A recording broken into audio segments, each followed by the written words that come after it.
All right, here we go. So this is the closing ceremony for the FCL 6072. For those who are watching the call, there's a section at the top of the agenda with items that were completed. The most important items are in bold, so you can see which ones were completed and which ones will require follow-ups and which ones we won't do at all.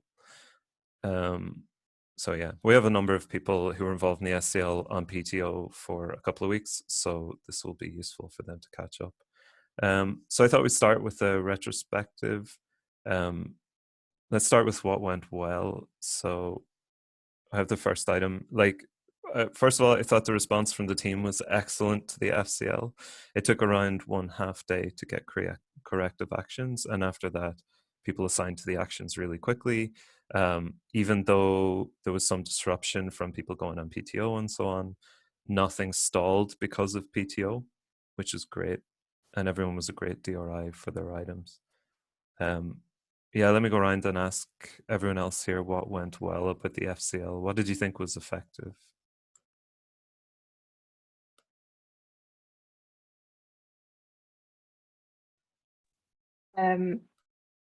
I would say the way the issue was handled, I think it was very clear.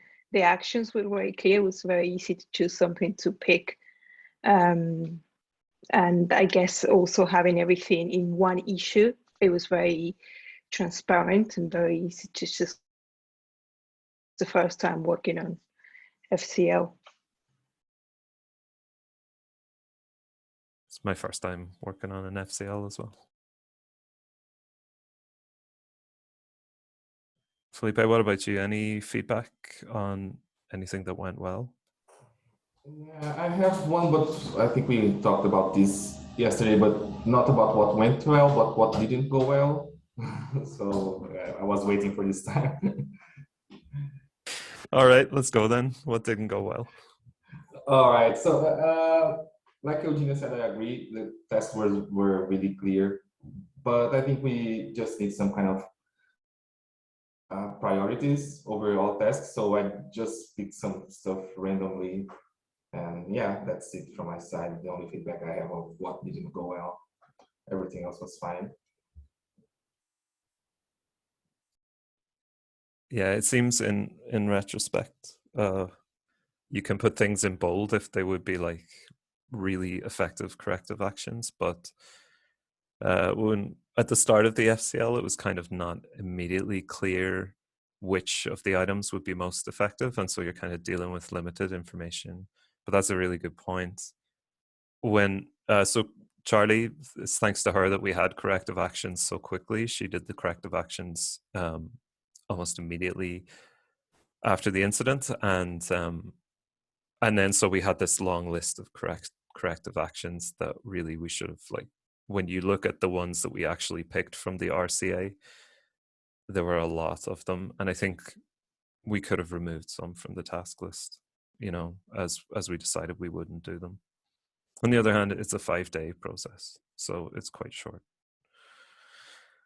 From my side, yeah, the one thing that didn't go well was that the main factor that would have actually prevented this happening again in future got blocked by discussions. That's structured logging, and it was kind of doubly bad because we combined that with the idea that, well, it was both the core action to reduce the time to resolution and the best chance of preventing it happening again. And so it's really important that we make some progress on it.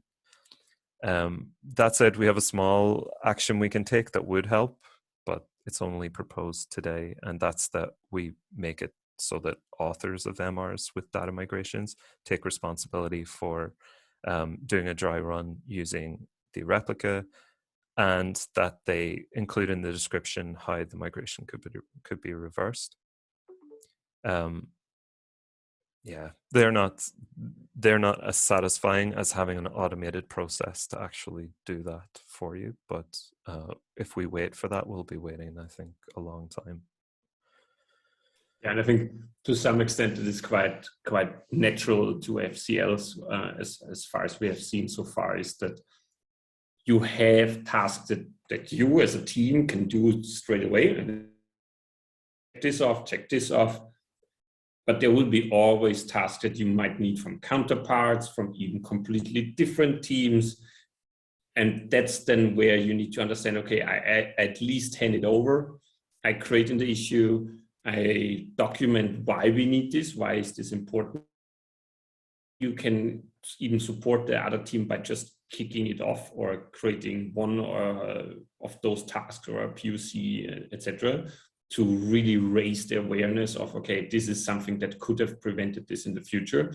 But I know, I totally get the understanding. It's super hard because you want to improve the tooling right away, but this is most of the times not in your hands. So we had another FCL, for example, in the GitLab team some time ago. And the only thing that the GitLab team itself did back then was a merge request, which was 3 lines change in total. Everything else was then with the source code team, which was consuming the service, was changing the process, asking for quality engineering to ramp up some testing on staging and so on. So this will be always, as long as we have clear areas that we want to improve and handed them over, and they have acknowledged that part, I think we are already in a much better place. And then have still a clear focus on poking the other teams of like, hey, by the way, we would need this because we don't want to hit our head on the table in 3 months when we hit exactly the same problem again. And we are like, okay, already at the last FCL what we should have done. So I think that that's the most important topic of this map and creating simply clearance on where we want to go.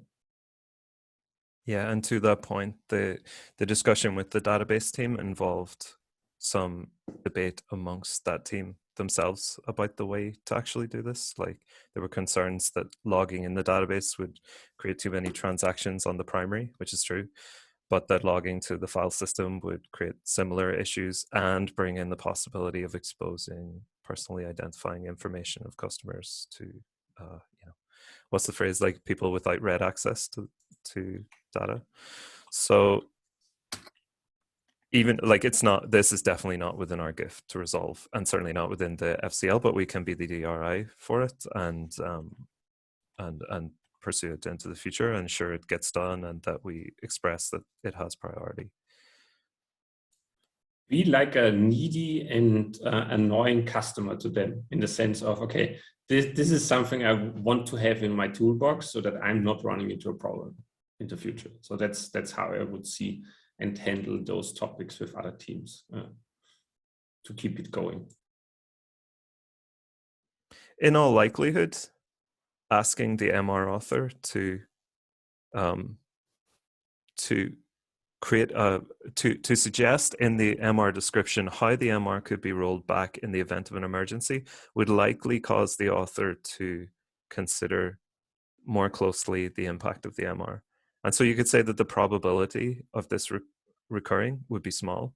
It's just not as satisfying as having a logging process that puts it right in front of you and says, here's a dry run, here are the records that would have been affected. Does this look right, and we can't, when we look at this, and run a thought experiment and say, with the corrective actions that we took, what would this incident look like if it happened again? We can't, point at that and say for sure that we would have shaved 7 hours off the process, But at least adding it to the process is to some extent really like also some sort of rubber duck debugging, because the person simply will think about, okay, what is my mitigation timeline? What is the steps that simply instructions? How can I go back in time when this is going wrong due to production or whatever is happening? There might be also more topics in the future where we are running migrations and run into problems due to whatever reason. And we need to be able to identify without getting that person out of bed in reality, to figure out as soon as possible where we went wrong. So, cool. I have a question about the dry run. do you mean by dry run running on the clone of the production, or is it dry running really in production itself? I would suggest against the production replica in most cases, but even at that, it should be up to the MR author, I think.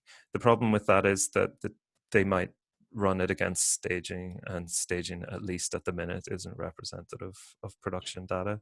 I don't think we would have found this on staging, to be honest.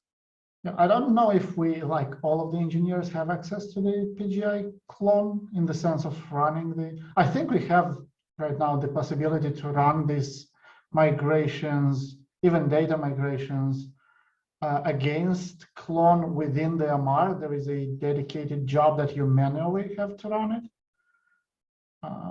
But yeah, other than that, I don't know if we like allocate to all engineers access to the clone in the sense of being able to run the migrations locally. That I'm not sure if that's something that we can do or should do it. Just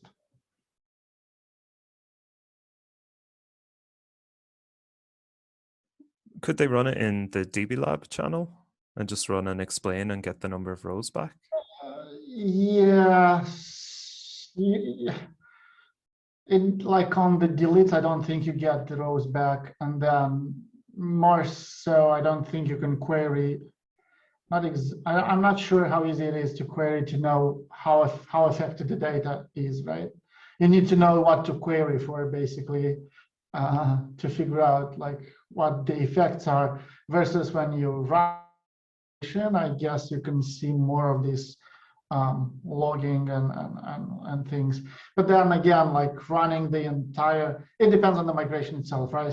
Running on the PG clone is basically the same thing as running on production. It's just a clone of the production, and depending on the size of the migration and so on, if on production it has to take days, then for your MR maybe it takes weeks, just because the PG clone runs on a smaller instance and so on. So there are ways to do it. I'm not, like, again, as you said, it's probably to the MR's author to decide, like, to weigh the pros and cons of doing so. Yeah, okay. I want to move on just because we're up against time, but I think that in that case, what could be interesting then is make it the MR author's duty to decide what query to run in DB Lab. Because in this case, you needn't run the whole migration to know how many records that it would have affected. You could just run the query in the migration and find out. And that might have given pause at that point when 25,000 epics were involved. Okay, let's jump to the next action. So number 3, what can be improved about the FCL process? So for me, there was a bit of confusion at the start, and it may have been caused by me, but I got messages from some of the front end team wondering if, because it was a feature change lock, if they could not do any work on epics for the duration of the FCL. Maybe we could make that clearer. I didn't see anything in the handbook, though. I think that might just be leftover information from an earlier iteration of the FCL. I think the key things are to, like, just given on the questions that I fielded at the start of the FCL, maybe we should make it explicit in the handbook, keep interviews as scheduled so we don't affect the candidate experience. But otherwise, the handbook's pretty explicit. It's the MR's author plus their manager plus all the manager's reports. So I think regardless of a headcount reset, that's pretty clear in the handbook. The remaining thing would just be reviews. Then what do you do with the reviews you have in progress? Because if you stop them, you stall other teams' work as well. And the action we took was just to run down reviews that are already started, but to suggest not taking further reviews, just delegate them to other people. I don't know, Tim, Christopher, does that sound right? I mean, was that the right assumption?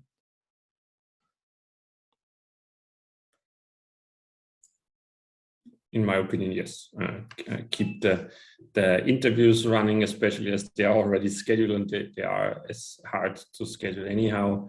And on the other hand, keep the headcount reset also participating. So I think that's totally fine as we have the team.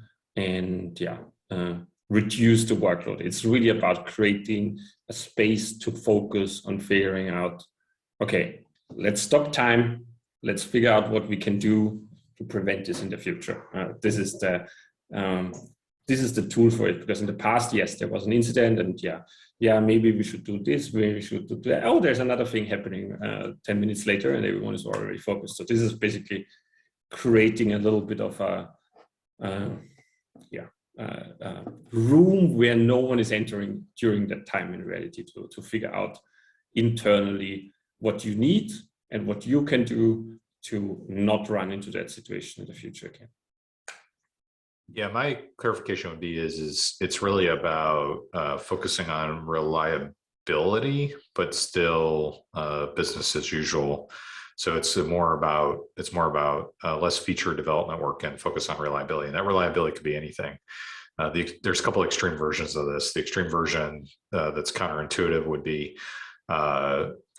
we focus on fixing a bunch of reliability issues that we view as more important than even the RCA action items, as an example, just because we view it as higher priority. Like, let's say this ended up being a fairly minor change, but it was still customer impacting that, affected 10% of our customer base. That would still be a huge amount. But let's say we had something that we knew was like even a bigger problem that was affecting 50% of our customer base and more likely to occur. The focus on that might make more sense in this situation. So we give it a fair amount of latitude. Definitely keep interviews scheduled, because I don't think that's just like normal course of business. So I would view that aspect. As far as reviews go, I think maintainership is a key component. So I would say keeping other things moving along as part of normal workflow makes sense as well. So being able to have maintainers being able to still do reviews, and people who are trying to become maintainers also doing reviews as well. And then as far as the reset, that's an interesting one. I was originally the opposite way, which is just if by the way, headcount resets, there's a new term we use, borrow. But if they're on a borrow, I would actually say that they continue on the borrow rather than trying to pull them back, because I just feel like that's like a bunch of back and forth management wise. I'm not super strongly opinionated on that one. I'm just thinking about in terms of, usually if there's a borrow, there's already a prioritization call. So in that particular case, it feels like continue the borrow while the FCL is running in parallel, and the existing team kind of does it. Now, if it turns out that the person who made the changes on the borrow, then I would see that maybe as the one case that I could see is like, that situation. Though, again, we're not supposed to be punitive in this situation. We're supposed to be thinking in terms of how we improve, not necessarily penalizing either one individual. Or I could see that being viewed that way. So I could see that also being, just following policy consistently from that perspective. Yeah, I would, especially with the borrower, I would argue in the direction of at least involving them into the discussions and having they should meetings. They shouldn't be abstracted away from the problem. In that regard, it's just more of like, do you stop their work and reassign them to the activity? That feels like you're basically, you have in a borrow, you're in a temporary alignment situation where you're basically having people focus on potentially other teams. So in that situation, I feel like it's like they should still be involved in the discussions as part of the team that they're coming back to, but it's not necessarily you have to change their work. This case is interesting because Charlie and Jan are the two members of the team who are on the borrow, and Charlie started the mitigation of the issue and Jan picked it up from her. So without them, it would have been, I think, much harder to get started on the FCL. But I can see the arguments for and against. In this case, the incident is so high priority that whoever's available just jumped on it. Definitely for the RCA, that's definitely what you want, right? From that perspective. As far as that's the other thing is RCA and FCL are complementary things. So RCA, we should be definitely jumping on root cause and fixing the problems associated with root cause. It's all about reliability, and they intermingle, and that's sometimes where people will sometimes conflict. They think, oh, well, I got to complete the RCA before the FCL is done. No, it's a very fixed amount of time associated with it. So on the borrow, if you're going to go update guidance, John, I guess on the borrow, I would say make a proposal, the one third proposal would be is leave it to the manager to decide. So manager discretion. That I could be convinced of that using that approach at this point. I know oftentimes we like to be definitive, but like in this particular case, it feels like judgment may be necessary. Okay, thanks. Very good. Felipe, you had the next item here before we move on to looking at the timeline. Oh yeah, it's pretty much what we were talking about, but it's like there's no decision made. So I was just asking if you should document about having the red dots to pause reviews, and also document that interviews are still allowed. So, but yeah, it looks like we need to talk a little bit about this yet. So. Yeah, so it sounds like based on the feedback that reviews should actually continue during the FCL. So maybe that's one thing we should have done differently. Like, yeah, it's a difficult one because you could spend, a decent portion of your day on reviews, which might leave a limited amount of time to work on the FCL. But on the other hand, by withdrawing people from reviews, we make it more likely for other reliability issues will crop up. So, okay, I thought for the final section, we have like 7 minutes left. So for the final section, take a look at the whole incident and just go through quickly how long it took for each section, and then see with the actions we've taken currently and the actions we're proposing to take going forward, like how would the incident have been different. So I calculated the time to declare the incident from the merging of the MR was 11 hours, although we can't know exactly when the migration started. We know it lasted 2.5, was it 2.5? No, half an hour, I think, or 30 minutes. So with the current actions, data loss is now an instant severity 1. So it's likely that it would reduce the time required to declare an incident. With all actions, I don't think there are any further actions that would reduce the time taken to declare an incident. Jake, did you want to come in on that? I thought you mentioned something, but maybe I missed it. Yeah, no, it's under time to diagnosis there, but so there was and I didn't get the exact numbers, but I think it was about 6 hours where when I first opened the issue and noticed that it was possibly data loss, had I declared an S1 there, the overall time to resolution probably would have been faster because we would have had more people involved earlier. So I think your corrective action of any possible data loss being an instant S1 should fix that for the future. It's just so I think that's an area where that 11 hours would have been much shorter. Yeah, and full disclosure, I promoted it to S1 but didn't declare an incident, so I should have declared an incident as well. It was Charlie. I handed over to Charlie, I think, at 1:30 a.m. my time. So it was Charlie then that declared an incident, which was the right call. And it was subsequently downgraded to an S3 mistakenly. So I think with this guidance, that shouldn't happen again. Should be an S1 until such time as we find that customer data is not affected, and only then would it be downgraded. So the 11-hour chunk at the beginning of not the beginning of the incident, but the beginning of the actual effect on customers, where it took us 11 hours to declare an incident, would be different. Time to diagnosis, this is hard to calculate because we took so long to declare an incident. We had already diagnosed it pretty much at that point. But it was around 1 minute. That said, like I said, the incident was already declared, and Harsh had suggested the offending MR at 23:20, so around 2 hours before the incident was declared, if I recall correctly. So you could say time to diagnosis was probably on the region of 1 hour. With current actions, nothing would particularly help the time to diagnosis. With all actions, that's those that are longer running than the FCL, publishing all migrations to Slack and requiring the author to state what could go wrong would likely reduce this. So as an incident manager, you would have all the Slack notifications of what migrations have been run. You'd also have links to those MRs, and in the MRs, you'd have a description from the author about what could happen if they went wrong. and how to reverse them. So it's likely that it would be much faster anyway. Jake, I don't know, maybe you've anything to add there. You were present during the diagnosis. No, I don't think so. I mean, I think the main thing was identifying that MR and then being able to work through it. So beyond that, I don't think there's anything else. All right, and then finally, time to mitigation was 7 hours for 99% of the data and 7 hours for the remaining 1% of the data, like that classic Pareto distribution. So, and even then, like the final 7 hours, I would argue we didn't recover all the data. We recovered the important data, but we still, I think, lost some data about positioning of issues within MRs. We couldn't recover that.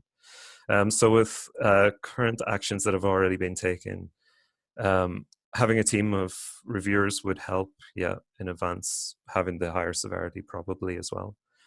But the key thing that would help with this mitigation time would be not to have to have recovered data from system notes at all, but to have a log from which to recover data. And that part is the part that's still in debate with the database team. So I would be hopeful that this, though, is not like a put it in the backlog item. We can actually advocate for this and get it done, I think, fairly quickly with the database team. Any other thoughts on time to mitigation?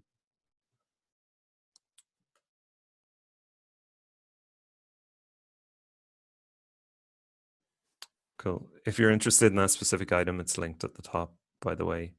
And it's still very much like a live discussion, just with the amount of PTO at the minute. It's hard to get it moved forward very quickly. I think the next step is just to open an issue for the database team or even an MR just to propose the change in guidance first, and then we can solve this longer running thing of how we automate logging like at a future date. Tim, final item. Yeah, I'm doing the easy job and the easy part.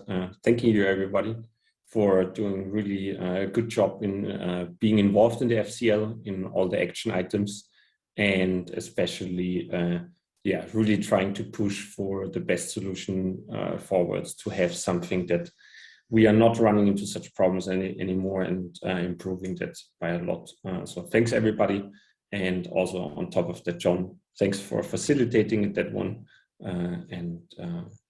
So, and on top of that, happy holidays, everyone. So yeah, and just as well, from my perspective, thanks everyone for the hard work. Really appreciate it. Agree with all Tim's points, and this particular FCL was executed well. For that, everyone. Yep. Thank you from me too, for everyone on the team who helped. Unfortunately, 3 of the members couldn't be here. They're already celebrating the holidays, but for those that are, thank you very much. Okay, happy holidays.